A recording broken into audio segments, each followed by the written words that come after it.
Chris, what are you doing at home?" Angela, my wife of 28 years, asked. She had just stepped through the garage door and saw me sitting at our kitchen table, less than 10 feet away. Her body was partially blocking the tall, younger man who was following her into our home. Angela is beautiful. She is a striking 5 foot 9 inches and a healthy 145 pounds. Her auburn hair is cut over her shoulders. She always dresses professionally for work. Today she's wearing a white blouse. I noticed that she had an extra button undone and the cleavage between her spectacular 38D cup breasts was mouth-watering. Her black linen skirt highlighted her world-class legs, and the 3-inch heels made the delicious back fill out the back of the skirt to perfection. I briefly considered Angie's idiotic question and responded just as stupidly, "I live here."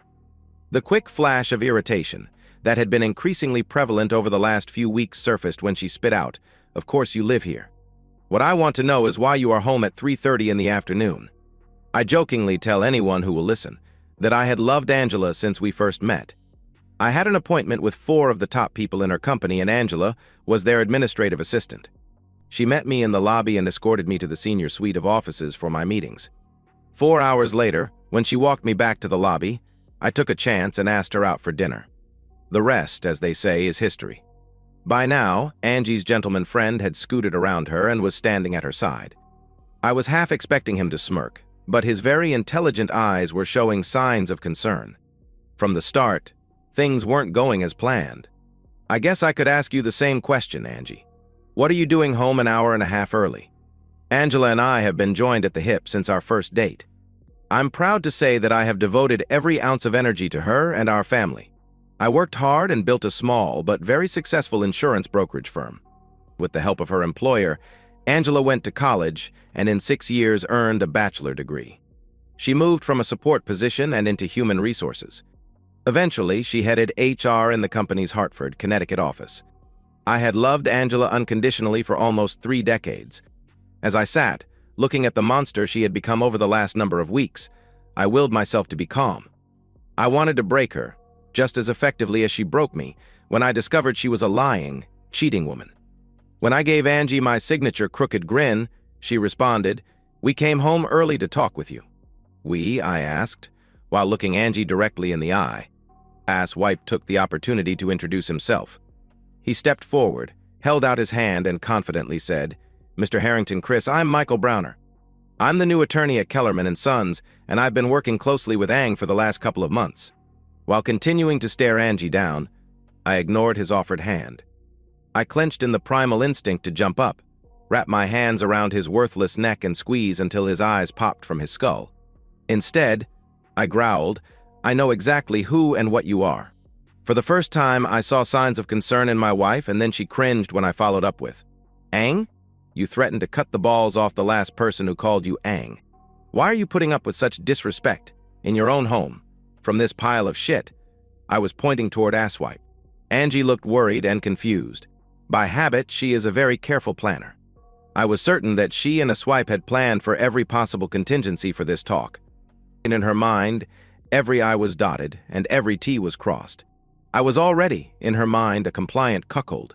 A quick glance at Asswipe made me smile. I was fairly certain that his sphincter muscle was tightening and would soon be clenched in a knot, as tight as my sphincter.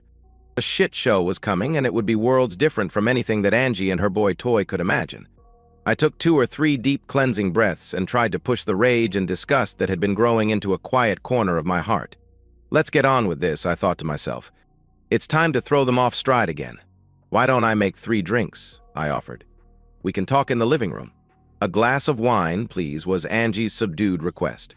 When I turned to Asswipe, he seemed wary. He responded to my offer by saying, "Angela tells me that you enjoy bourbon and craft beer."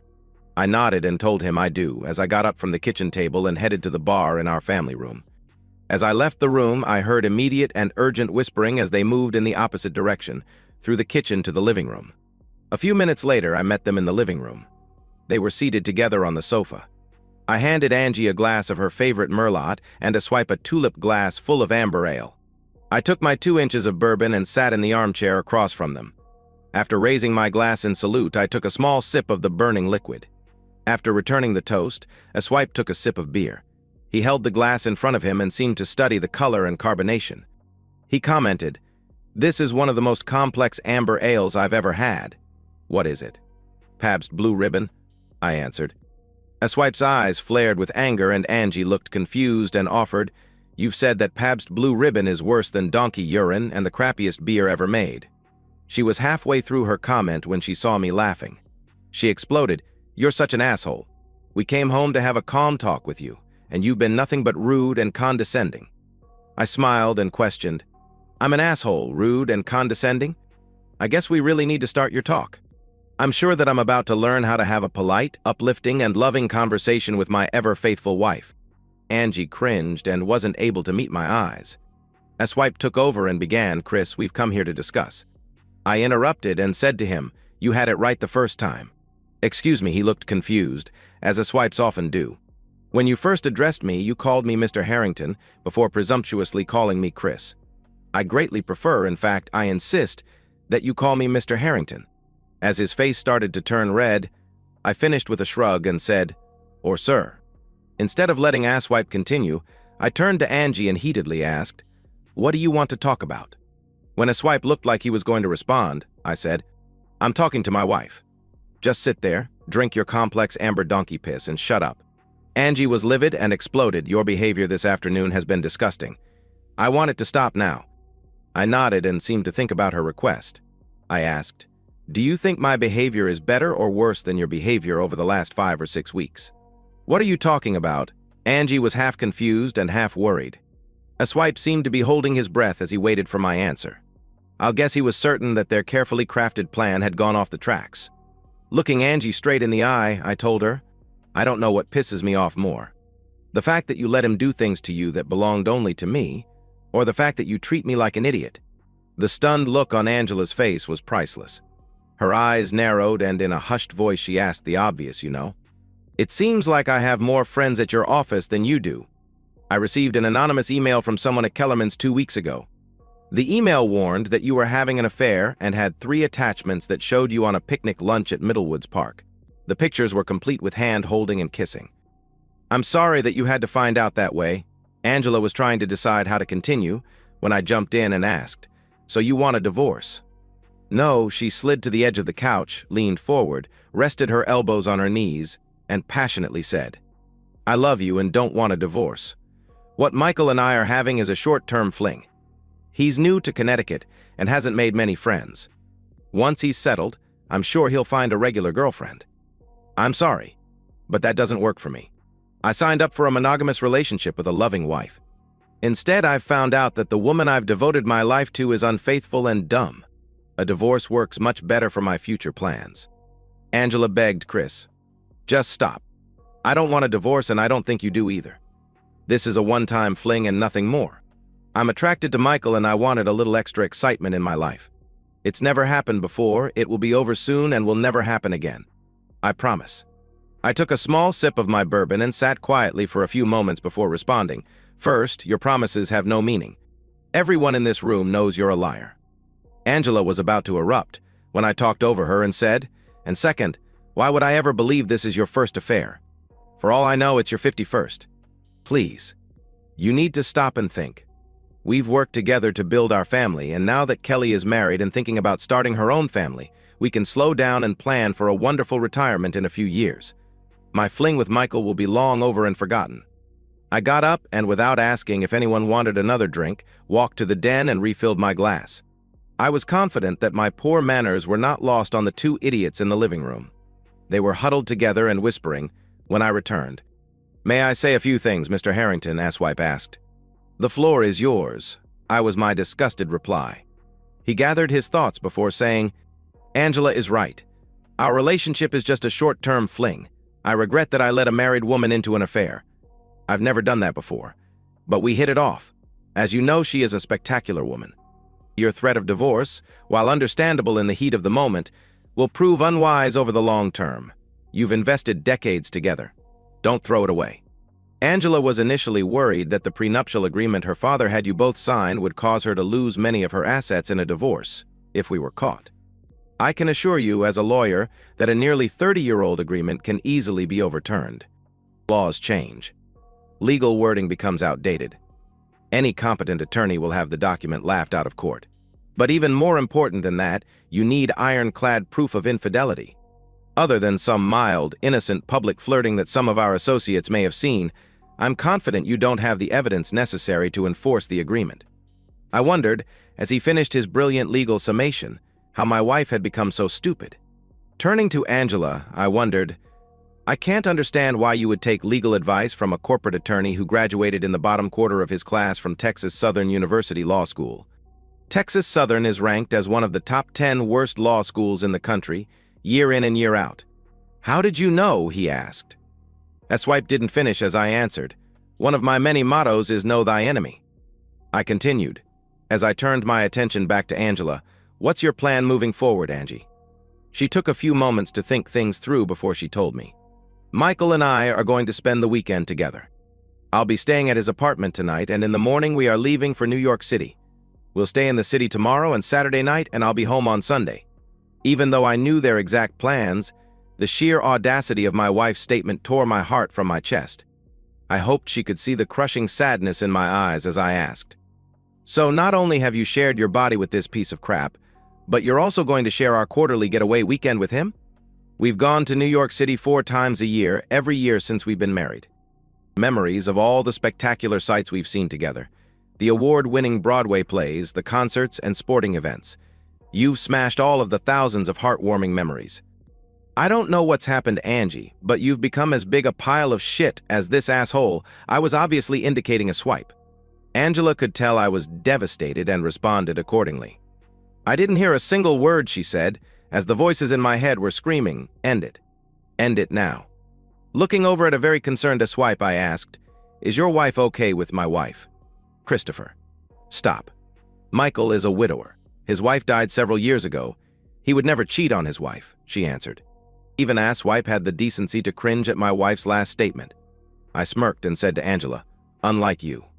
I continued immediately and asked, is that true? You're widowed. He quickly looked back and forth between Angie and me and hesitantly said, yes. I reached down and pulled a manila folder from the backpack sitting on the floor next to my chair. I opened the folder, scanned the first page, and read, Dr. Cynthia Browner, Emergency Department Surgeon, Ascension St. John's Hospital, Detroit, husband Michael, daughters Katie and Lacey. Dr. Browner has resigned from her current position effective June 22nd and will be moving to the Hartford, CT area to join her husband immediately after her children get out of school. She will be working in a similar position at St. Francis Hospital and Medical Center in Hartford. If I wasn't so grossly unhappy about my marriage, I would have laughed hysterically at the look on Angela's face. You lied to me, she wanted to know. I couldn't help it. I did laugh. Can you imagine? I bellowed. A cheat and a liar lies to a cheat and a liar. What's this world coming to? Michael reached out and cupped Angela's hand. Just before I could shout, get your hands off my wife, I realized I just didn't care. Ang, baby. I'm sorry. I did lie. I couldn't help it. You are so sexy and beautiful. I wanted you and needed you and I lied, so I could have you. He stood while still holding her hand. Let's go back to my place and talk. We'll go to New York tomorrow and have a great weekend. When we get back, we'll still have 3 weeks until my family arrives. At that point, you can be a full-time wife and I'll be a full-time husband and father. Angela considered her options for a few moments before standing. She took a swipe's hand and turned toward me. After this weekend, I promise to give up Michael completely. I'll come home on Sunday and I'll be the same loving wife I've always been. Angie and I stared at each other for a while. I wondered if she could hear my already crushed heart continuing to break. I've sat here somewhat politely, while you both had the opportunity to tell me about your fling and how, in the long term, it won't affect my relationship with Angie. I'd like to ask that you both sit down and give me a similar 30 minutes of time to lay out the changes I see happening. They looked back and forth between each other and me, trying to silently decide what to do. I pushed the issue and said, the least you can do is give me 30 minutes of your time. Reluctantly, they sat. I've set up several Zoom meetings for us, I told them as I pointed the remote at the TV and pressed a few buttons. I'd become an expert at arranging Zoom online meetings during the COVID-19 pandemic. When the TV lit up, I said, Peter, Lou, can you hear me? I was talking to the 2 faces on the screen. We can, Chris, Peter answered. I continued, Angie, you obviously know our family attorney, Peter. I'd like to introduce you to his partner and my new divorce attorney, Lou Baird. Gentlemen, I'd like to also introduce you to corporate attorney extraordinaire, Michael Browner. Angie and Asswipe were stunned as I finished with, "Gentlemen, you have the floor." Lou immediately started, in a no-nonsense manner. "Mrs. Harrington, I am representing your husband in your upcoming divorce. Papers were filed with the court earlier this afternoon. I'd greatly appreciate it if you would retain an attorney and make arrangements to officially be served. I'll give you until the end of the day on Monday. If I haven't heard from your attorney, we will hire a process server. We have filed for divorce using infidelity as the cause. We have private investigators report that documents in great detail, using audio, visual, and telecommunication proof, your sexual affair with Mr. Browner." As Lou was finishing his last statement, I tossed a second manila folder onto the coffee table in front of Angie. The loud slap made both assholes jump. "It's a copy of our divorce petition, including the private investigator report," I told the stunned couple. While Asswipe reached for the folder, Angie looked back to the screen. "We will be insisting that the prenuptial agreement is fully enforced. I know that you are aware that every 2 years all of your family's business and personal legal matters are reviewed. As part of that review, the prenuptial agreement has been revised so as to stay within the current state legal guidelines. As we have your signed and notarized signature for every update over the last 28 years, I am 100% confident that the prenuptial agreement is fully enforceable. Per a vote last night by the Board of Directors of Harrington Brokerage, you are relieved of all corporate responsibilities, and you are no longer associated with Mr. Harrington's firm in any way. You will have 7 days to return your car to the company. Your company credit cards have been paid off and canceled. Your cell phone will be canceled in 7 days. Your membership to Cedar Mountain Country Club and La Fitness is canceled. We have also paid off and canceled the 3 joint credit cards you have shared with my client. We have frozen your joint savings, checking, and retirement funds. Per the prenuptial agreement, we expect an 80-20 split of the cash and near-cash assets in Mr. Harrington's favor. Per the agreement, Mr. Harrington will retain your house free and clear. We have asked the court to expedite your eviction. As you have a home that you have been sharing on occasion with Mr. Browner, we will argue that it is easier for you to move. We are asking the court to give Mr. Harrington full possession of the property immediately and give you 30 days to remove your personal property from the house. There will be no alimony, and obviously child support isn't relevant. There are many smaller claims that my client has made. Your attorney can explain them to you." "Chris? Have I missed anything?" "You've hit all the highlights, Lou." "Thanks." The TV screen immediately went black. Just as quickly, Angie jumped to her feet and screamed, "Wait." She looked at me and said, "Get them back. I have questions."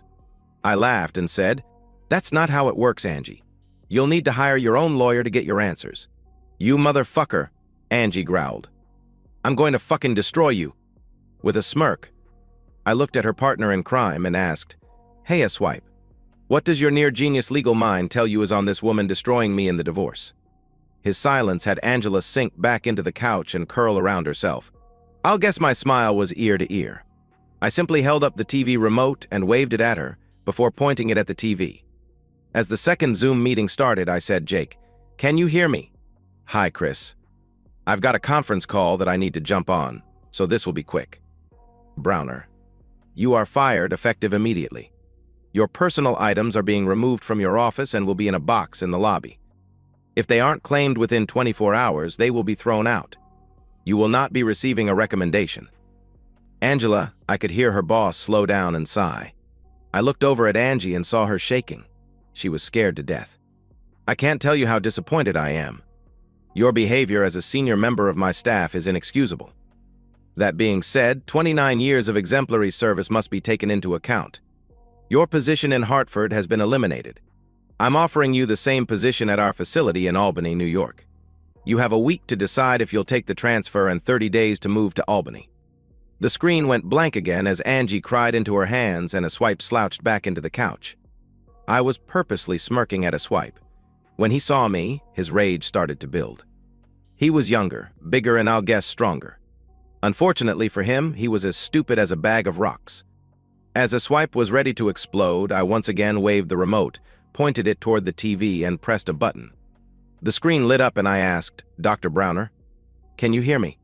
Asswipe and Angie sat in stunned silence. They were white as ghosts and their mouths were hanging open. The face of a beautiful blonde filled the screen. She said, "I've asked you to call me Cynthia." "Sorry, Cynthia. The floor is yours." "Michael, I filed for divorce. Expect to be served over the next few days.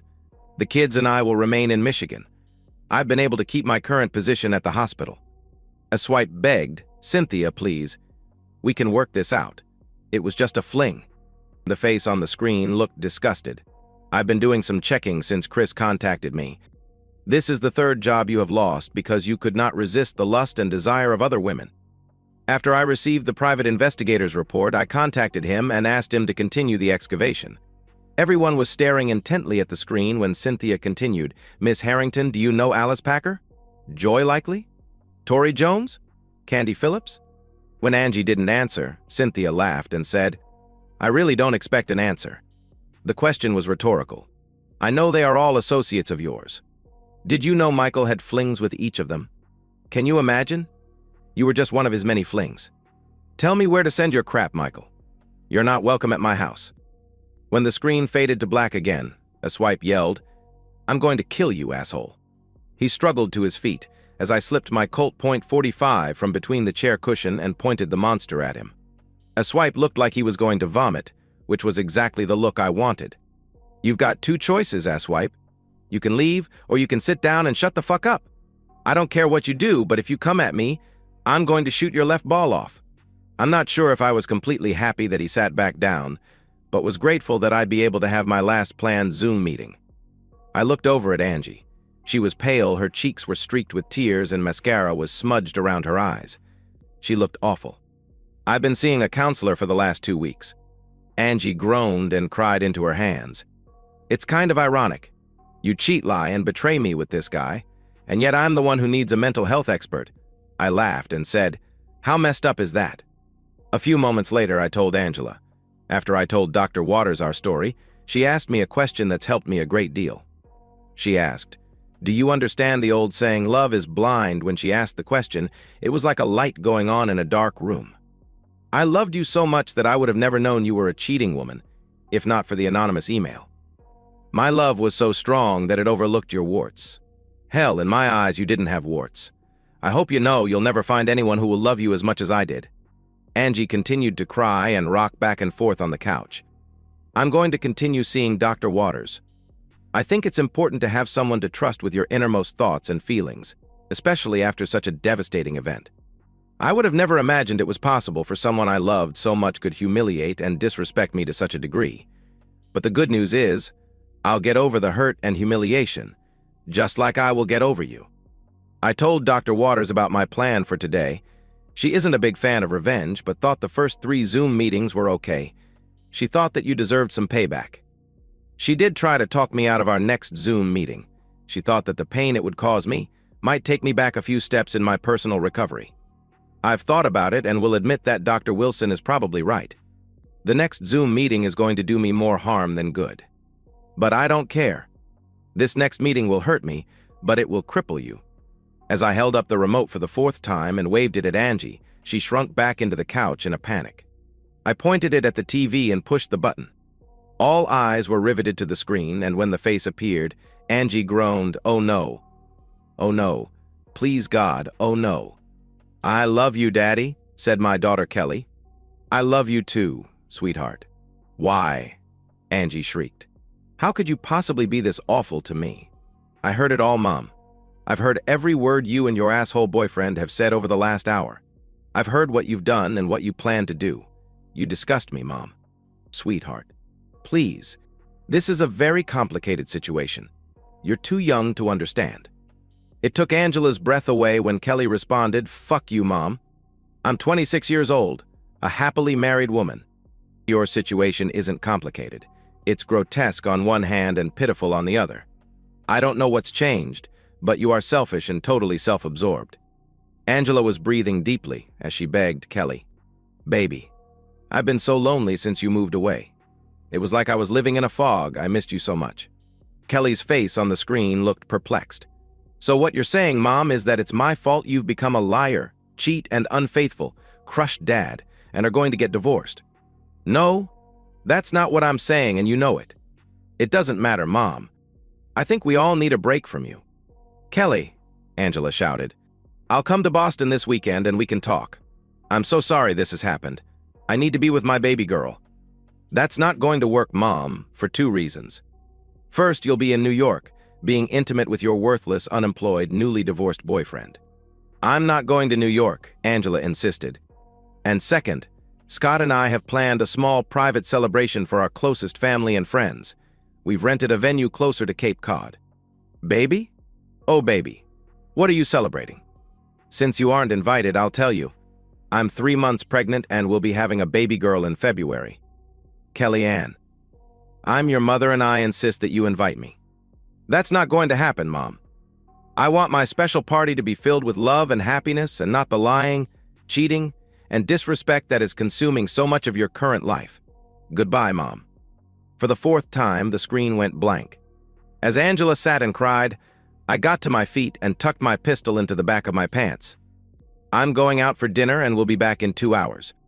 Looking at Angela, I said, please pack clothes and other essentials. You won't be allowed back into the house until the court responds to my divorce petition. I'm told that will take a week. Looking at Asswipe, I said, you've seen what I am capable of doing. I'm giving you 3 days to move out of the state.